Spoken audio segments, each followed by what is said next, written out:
Good morning class. तो कल हमने पढ़ा था राउल्ट्स लॉ। राउल्ट्स लॉ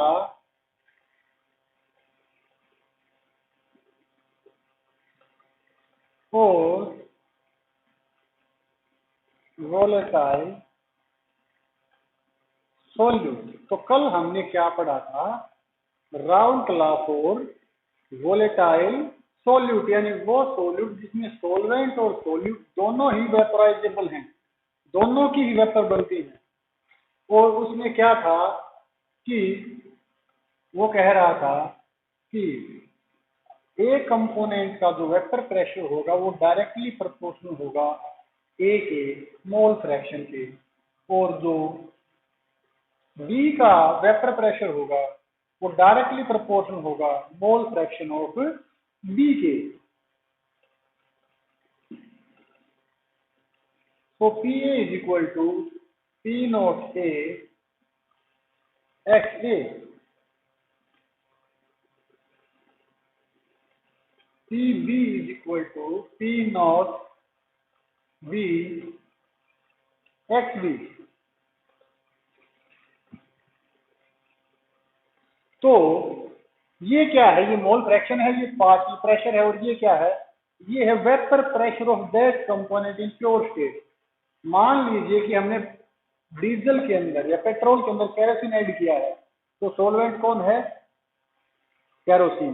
वो मान लीजिए कि हमने केरोसिन के अंदर पेट्रोल ऐड किया है, तो पेट्रोल क्या है? सोल्यूट, लेकिन पेट्रोल की वेपर बनती है, और केरोसिन क्या है? सॉल्वेंट। तो अगर मान लीजिए मैं एक बीकर में प्योर पेट्रोल ले लूं और एक बीकर में प्योर मेरे पास क्या हो? प्योर केरोसिन हो, तो उन दोनों का जो अलग अलग का जो प्रेशर होगा तो उसको बोलते हैं vapour pressure of pure state. वो जो टोटल प्रेशर जो हमने कल कैलकुलेट किया था पी टोटल, वो क्या होगा? वो होगा P A P B is equal to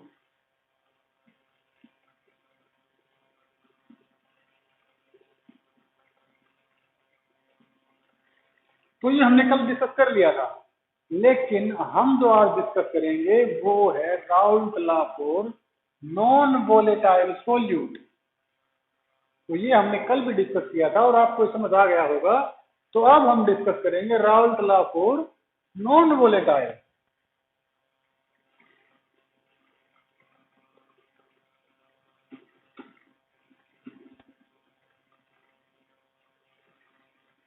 Raoult law for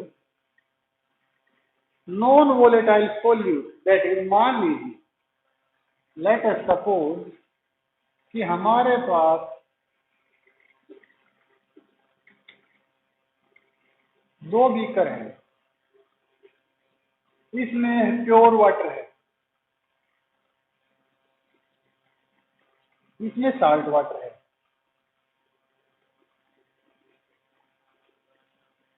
इसमें प्योर वाटर है, इसमें साल्ट प्लस वाटर है।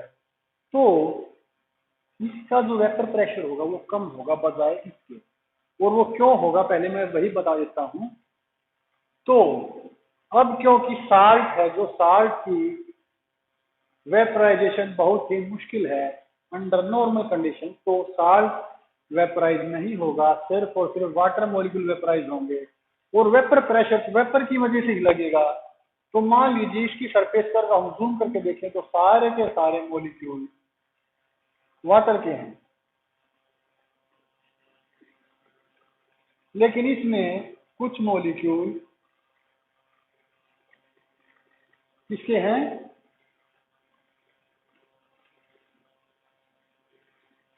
देखिए ये जो प्योर वाटर है इसकी सरफेस पर सारे के सारे मॉलिक्यूल वाटर के हैं, तो सारे के सारे मॉलिक्यूल वेपोराइज हो सकते हैं, और सारे की सारी सरफेस के ऊपर वेपोराइजेशन होता है जिससे ज्यादा वेपर बनती है। और वेपर प्रेशर तो होता ही वेपर की वजह से है, तो ज्यादा वेपर ज्यादा प्रेशर, कम वेपर कम प्रेशर।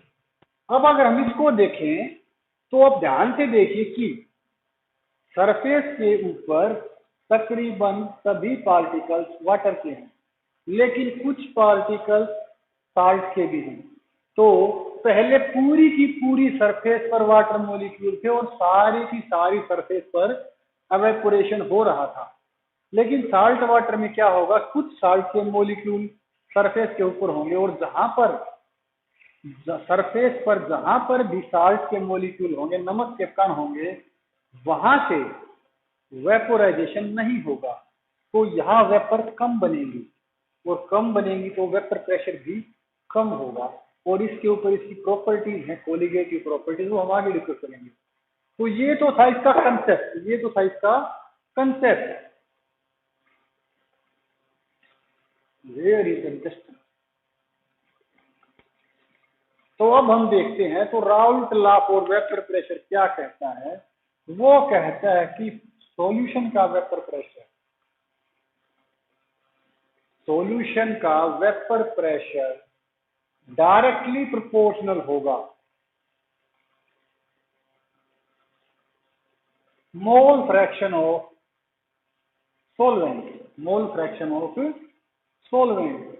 अब ध्यान दें, साल्ट प्लस वाटर में साल्ट सोल्यूट है और सोलवेंट क्या है, वाटर। तो साल्ट की तो वेपर बन नहीं सकती, तो वेपर किसकी बन रही है, वेपर बन रही है वाटर की। तो ये तो सिंपल सी बात है कि सॉल्यूशन का जो वेपर प्रेशर होगा वो सिर्फ और सिर्फ वाटर के मोल फ्रैक्शन पर ही तो डिपेंड करेगा। और अगर हम इसको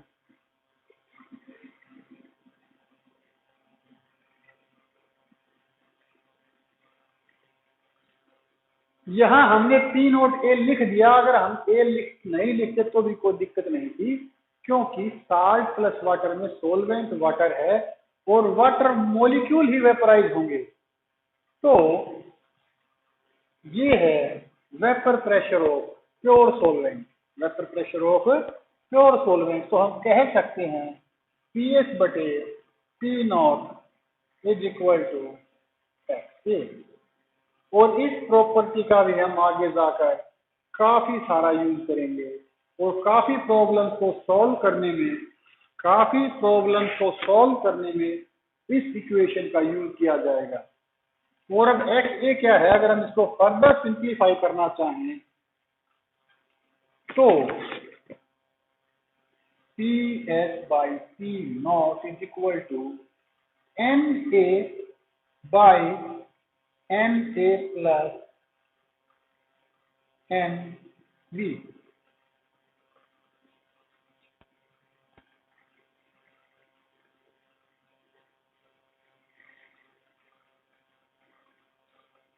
क्योंकि मोल फ्रैक्शन होता ही क्या है, मोल फ्रैक्शन क्या होता है, number of moles of A by number of total moles, by number of total moles.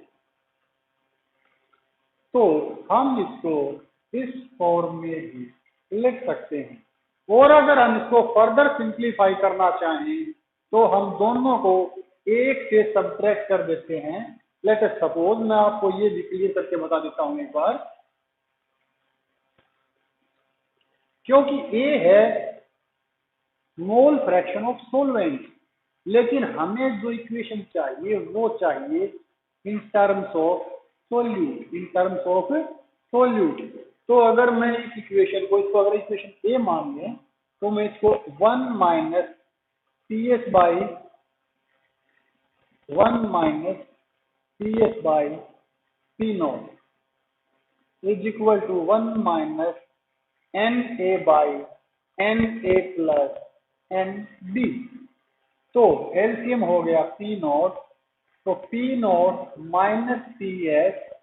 और क्लियर बात है कि प्योर सॉल्यूशन का जो वेपर प्रेशर होगा in case of solid solute, और we can say in case of non volatile solute, तो P s p naught ज्यादा होगा, सॉल्यूशन वेपर कम होगा। वो किसके बराबर होगा, वो होगा एलसीएम है एन ए प्लस एन बी। तो n A plus n b minus n a, तो ये इससे खत्म हो गया। तो अब देखिए,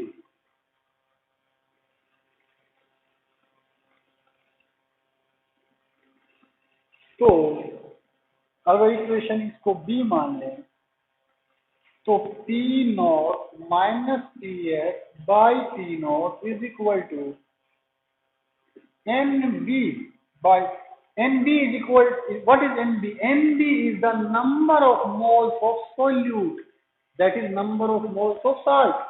अगर हम अपने एग्जाम्पल को कंपेयर करें तो NB क्या है? Number of moles of salt, number of moles salt.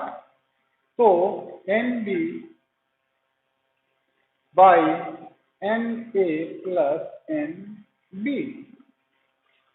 लेकिन लेट अस सपोज कि मान लीजिए 100 मोल तो वाटर के हैं और 2 मोल साल्ट के हैं. मानना है, एक बार थोड़ा मानना है. तो अब देखिए एक बार, लेट अस सपोज, तो यहां पर क्या आएगा? 2 वैसे लिख रहे हैं तो यहां पर क्या आएगा? 100 मोल में 2 मोल किसके हैं? साल्ट. 100 मोल तो है वाटर के और 2 मोल है साल्ट के. तो साल्ट के मोल 2, 100 प्लस 2 बाई 102.